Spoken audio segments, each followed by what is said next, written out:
김민선 후보의 뉴욕 한인 회장 자격 박탈 철회를 요청하는 온라인 서명 사이트가 개설됐습니다. 동포회관을 이전한 코리안 커뮤니티 센터가 한인들을 위해 1층 커뮤니티 룸을 무료로 개방했습니다. 전문직 취업비자 소지자의 배우자를 위한 노동허가 신청 접수가 5월 26일부터 시작됩니다. 뉴욕주에서 팁을 받는 근로자들의 최저임금이 올해 말부터 $7 50센트로 인상됩니다. 크리스 크리스티 뉴저지 주지사가 $338억 규모의 예산안을 발표했습니다. 이상은 이 시각 주요 뉴스입니다. 여러분 안녕하십니까? KBN 뉴스입니다. 김민선 후보의 뉴욕 한인 회장 자격 박탈 철회를 요청하는 온라인 서명 사이트가 개설됐습니다. 퀸즈 한인 회장은 서면을 통해 운영 규정의 소급 적용은 부당하다고 주장했습니다. 한인 회장 선거 관련 소식 금홍기 기자가 보도합니다. 김민선 후보의 자격 박탈 결정 철회를 요구하는 온라인 청원 사이트. 김민선의 친구들이란 아이디로 change.org에 개설된 사이트에는 오늘 오후 현재 200여 명이 넘는 인원이 서명에 참여했습니다. 청원 사이트는 SNS를 통해 한인들에게 알려지면서 서명 참여자가 빠른 속도로 늘어나고 있습니다. 서명 참여자들은 뉴욕 한인회장 선거관리위원회의 결정이 부적절했다며 공정하고 투명한 선거를 요구하고 있습니다. 퀸즈 한인회 유재봉 회장은 오늘 이메일을 각 언론사로 보내 뉴욕 한인회장 선거에 대한 자신의 의견을 밝혔습니다. 유 회장은 1월 26일 개정된 선관위 운영 규정의 소급 적용은 일반인의 상식으로 이해하기 어려운 일이라며 이제라도 두 후보가 동등한 기회를 가지고 경선을 할 수 있도록 해야 한다고 주장했습니다. 한편 민승기 후보 사전 선거운동 의혹과 관련해 오늘 오전 열릴 예정이었던 선관위 전체 회의는 연기됐습니다. 선관위는 한국을 방문 중인 이승열 선관위원장이 오늘 밤 돌아오면 내일 중 회의를 개최하겠다고 밝혔습니다. KBN 뉴스 금홍기입니다. 지난 1월 동포회관을 뉴저지 테너플라이로 이전하고 개관식을 가진 코리안 커뮤니티 센터가 한인들을 위해 1층 커뮤니티 룸을 무료로 개방합니다. 새로운 동포회관 완공을 지원해준 한인사회에 감사 인사를 전하며 앞으로 준비된 다양한 프로그램도 소개했습니다. 박민기 기자가 보도합니다. 지난 1월 뉴저지 테너플라이로 동포회관을 이전하고 개관식을 가진 코리안 커뮤니티 센터는 새로운 동포회관 완공을 지원해준 한인사회에 감사 인사를 전하며 한인들을 위해 준비된 앞으로의 프로그램을 소개했습니다. KCC의 프로그램 디렉터는 아이들의 예술성, 창의력 증진을 위한 어린이 미술대회와 로이조 변호사 등 주류사회의 각 분야 패널 6명 등이 참석해 학생들과 소통하는 영피플 나잇 행사 등 유익한 행사가 준비되어 있다며 많은 한인들의 참여를 당부했습니다. KCC에서는 11년간 진행하고 있는 어린이 미술대회를 개최합니다. 올해의 주제는 패밀리, 가족으로 학부모님들의 많은 관심 부탁드리겠습니다. 4월 18일 토요일 6시 영피플 나잇 행사가 진행됩니다. 올해는 로이조 변호사와 주류사회에서 당당하게 활약을 펼치는 각 분야의 패널들을 초청해서 그들이 어떻게 학창시절의 꿈을 실현시켜 나갔는지를 들어보는 유익한 시간이 될 것입니다. 중고등학교 학생들과 학부모들의 많은 관심 부탁드립니다. 이번 어린이 미술대회 수상작들은 KCC 갤러리에 전시될 예정입니다. 또한 KCC는 1층에 위치한 커뮤니티룸을 각 지역 한인 학부모회 및 비영리 단체들의 모임 장소로 무료 개방합니다. 신축회관 개관 이후 많은 한인들의 방문이 이어지고 있다고 밝힌 KCC는 한인 사회의 지원과 관심에 보답하기 위해 커뮤니티룸을 무료로 개방하게 됐다는 계획을 전했습니다. 많은 한인 동포들의 관심과 사랑이 이어지고 있고요. 방문들도 많이 있습니다. 실제로 오셔서 저희 한인 동포 회관들을 둘러보시면서 한인들의 정체성의 상징물이 된 이 기관을 보시면서 자부심과 한인으로서의 자랑스러움을 많이 표현해 주시면서 더욱더 한인 동포회관이 크게 자라나기를 소망하시는 한인들이 많이 있습니다. 커뮤니티룸은 월요일부터 금요일 오전 9시부터 오후 5시 사이에 사용이 가능하고 최대 3시간까지 대여 가능합니다. 대여를 원하는 사람은 최소 일주일 전에 사전 예약할 것을 당부했습니다. KBN 뉴스 박민기입니다. 전문직 취업비자 소지자의 배우자에게도 이제 노동 허가가 발급됩니다. 이민서비스국이 오는 5월 26일부터 노동 허가 신청 접수가 시작된다고 발표했습니다. 리언 로드리게스 이민서비스 국장은 취업 영주권 수속 중인 H-1B 비자 소지자의 배우자에게도 노동 허가를 발급할 수 있도록 규정이 변경됐다고 밝혔습니다.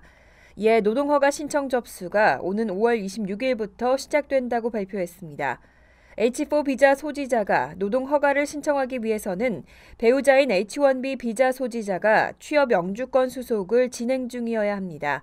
이민서비스국으로부터 취업이민청원을 승인받았거나 21세기 미국 경쟁력 법에 따라 취업 영주권 수속을 이유로 최대 6년인 H-1B 유효기간을 넘긴 체류 연장을 승인받았어야 합니다.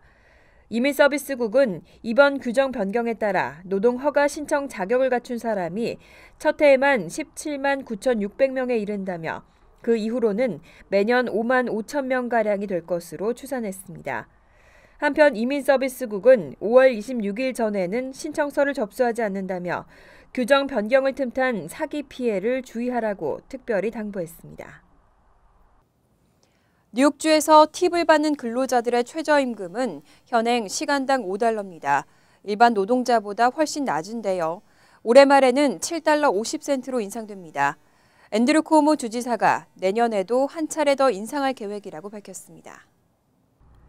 앤드류 쿠오모 뉴욕 주지사는 뉴욕주 임금위원회가 지난달 30일 제출한 팁 받는 근로자 최저임금 권고안을 노동국장이 승인했다고 밝혔습니다. 이에 근로자들의 최저임금이 오는 12월 31일부터 $7 50센트로 인상된다고 발표했습니다. 뉴욕주에서는 식당과 네일살롱, 미용실, 호텔 등에서 일하며 팁을 받는 근로자들의 최저임금은 시간당 $5로 일반 노동자 최저임금인 시간당 $8 75센트보다 낮게 책정돼 있습니다. 뉴욕주는 이번 인상안 승인으로 주내 팁 근로자 22만 9천 명이 혜택을 받을 것으로 전망했습니다. 쿠오모 주지사는 팁 근로자라고 하더라도 낮은 임금으로 생활고에 시달려서는 안 된다며 최저임금과 더불어 팁 근로자의 임금을 모두 올려야 한다고 강조했습니다. 쿠오모 주지사는 2016년 12월 31일까지 뉴욕시와 뉴욕주 최저임금을 각각 $11 50센트와 $10 50센트까지 올릴 계획인 것으로 전해졌습니다. 크리스 크리스티 뉴저지 주지사가 $338억 규모의 예산안을 발표했습니다. 크리스티 주지사는 이번 예산안이 2008년 민주당 정권보다 $23억 줄었지만 추가 세금 부과는 없을 것이라고 강조했습니다. 크리스 크리스티 주지사는 새 예산안에서 공무원 연금 동결을 포함한 연금 개혁과 고등교육 및 공립학교에 대한 지원을 강화하겠다고 밝혔습니다. 또 현재 수준의 지방정부 지원 및 재산세 환급, 비폭력 약물 중독자 교육 지원 등과 함께 추가 세금 부과는 없을 것이라고 강조했습니다. 특히 크리스티 주지사는 균형을 강조하며 가장 많은 예산 지출 항목으로 연금과 헬스케어, 채무를 꼽았습니다. 공무원 연금을 동결하고 건강보험 등 미래 혜택도 일반적인 민간 부문보다 줄이겠다는 공무원 연금개혁 로드맵을 제시했습니다. 연금개혁과 규제 강화로 예산 집행의 균형을 잡는 한편 저소득층과 노약자, 장애인 등 중산층에 대한 지원은 확대해 나가겠다는 설명입니다. 크리스티 주지사는 이번 예산안이 2008년 민주당 정권에서의 예산보다 $23억 줄어든 것이라고 강조했습니다. 하지만 새로운 세금 부과 없이도 올해 3.8%의 세수입 증가가 있을 것으로 예상한다고 설명했습니다. 앞으로는 뉴욕시 렌트 규제 아파트를 단기로 임대해주다가 적발되면 퇴거 명령을 받을 수도 있습니다. 관계 당국이 아파트를 단기간 여행객이나 유학생에게 렌트를 내주고 부당 수익을 올리는 세입자를 엄중히 처벌하겠다고 밝혔습니다. 최근 맨하탄 주택법원은 맨하탄 럭셔리 아파트를 숙박 공유 웹사이트를 통해 여행객들에게 렌트하던 임대인 헨리 이케지에게 이달 28일까지 퇴거를 명령했습니다. 렌트 규제 아파트를 불법 호텔로 이용했다는 이유로 법원이 시정의 기회도 없이 임대인을 쫓아낸 것은 이번이 처음입니다. 법원에 따르면 헨리 이케지는 렌트 규제 가구로 지정된 투베드룸 펜트하우스를 시세보다 30% 낮은 월 $6,670의 조건으로 입주했습니다. 이후 이 아파트를 렌트보다 3배 이상 비싼 하루 $649로 에어비앤비에 올렸고 입주민들의 신고로 조사를 받게 됐습니다. 맨하탄 주택법원의 잭 스톨러 판사는 렌트 규제 아파트를 임대로 주는 것은 반드시 해당 아파트에 거주해야 한다는 조건과 이익을 취해서는 안 된다는 규정에 모두 위배되는 것이라고 판결했습니다. 또 이번 사건을 계기로 뉴욕시에서 성행하는 불법 호텔 사업이 근절되기를 바란다고 전했습니다. 7번 전철역을 비롯한 뉴욕시 지하철역들이 쓰레기로 몸살을 앓고 있습니다. 이용 승객이 늘어나서인지 쓰레기통이 없어져서인지 원인을 두고도 논란이 일고 있습니다. 메트로폴리탄 교통공사는 지난해 7월부터 12월까지 출근 시간대 극심한 쓰레기 문제로 고심 중인 지하철역이 전체 지하철 가운데 28%에 달했다고 밝혔습니다. 2012년 19%와 비교하면 9%포인트나 증가했습니다. 또 같은 기간 출근 시간을 제외한 낮 시간에 쓰레기 문제가 발생한 지하철은 34%로 2012년 24%보다 10%포인트 증가했습니다. 메트로폴리탄 교통공사는 승객이 1949년 이래 사상 최대치인 하루 평균 600만 명으로 늘어나면서 쓰레기가 증가했다는 분석입니다. 하지만 일부 시민단체는 메트로폴리탄 교통공사가 지난 2012년부터 실행해온 쓰레기통 없는 지하철역 시범 프로그램 때문에 쓰레기가 증가했다고 지적했습니다. 메트로폴리탄 교통공사는 쓰레기통을 없애면 승객들이 쓰레기를 들고 나가 처리하게 될 것이라는 이유로 시범 프로그램을 실시하고 있습니다. 하지만 일부 전문가들은 지하철 이용객들이 바닥에 쓰레기를 버리고 있다고 밝혔습니다. 뉴욕 주립대의 수업료가 2016-17학년도부터는 큰 폭으로 인상될 가능성이 높아졌습니다. 수업료 인상을 제한했던 프로그램이 내년에 만료되는데 연장 움직임이 없는 데다 뉴욕 주립대는 재정 확보에도 어려움을 겪고 있습니다. 뉴욕 주립대 2020 챌린지 그랜트 프로그램이 내년 6월 30일에 만료됩니다. 이 프로그램은 모든 뉴욕 주립대 소속 대학과 뉴욕 시립대의 수업료 인상을 5년 동안 연간 $300로 제한해 왔습니다. 이 법 시행에 따라 그동안은 매년 수업료 인상폭이 예측 가능했고 인상액도 큰 부담이 아니었지만 당장 내년 가을 학기부터는 수업료가 얼마나 인상될지 알 수 없는 상황입니다.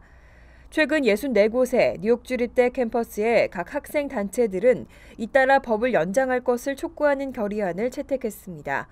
또 뉴욕 주립대 이사회도 이달 초 법 연장을 의회에 요구했지만 아직 주의회는 아무런 움직임을 보이지 않고 있습니다.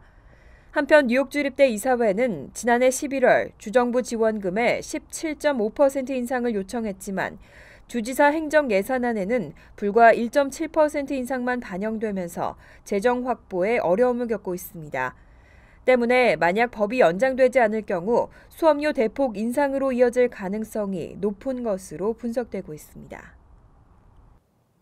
이상으로 KBN 뉴스를 마칩니다. KBN과 함께 즐거운 저녁 되시기 바랍니다.